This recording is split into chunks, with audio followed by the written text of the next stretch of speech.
travel store. Hey, Sandy, what we do today? So previously, we have set up a web page for Grunt to sell mammoth milk. Today, we will add the product to the web page. Let's get it started, shall we? Go! Okay, here we go. First of all, we are going to add the image of the mammoth milk to the website. Let's type in the image tag. The word SRC, which is also known as the source, defines the location of an image. In this case, the location of the image will be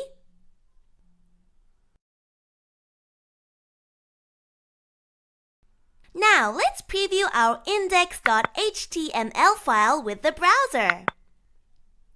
There you go. We have added the image of the mammoth milk.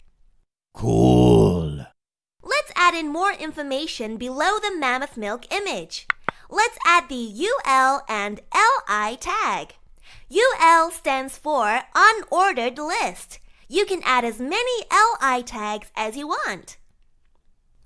Now, let us add in some information. Then, let us preview the website again. Simply click the refresh button.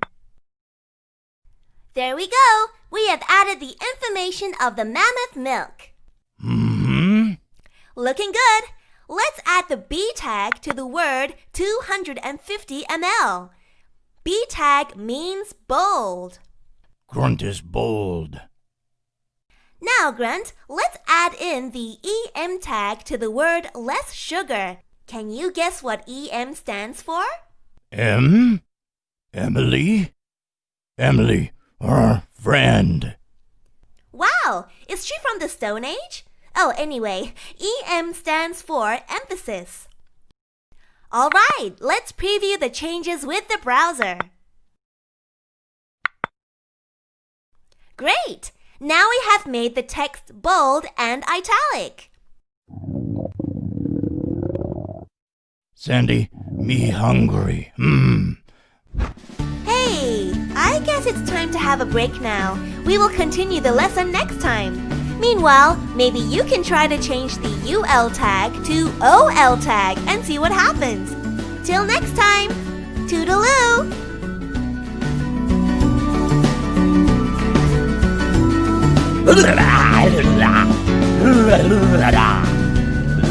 Ah!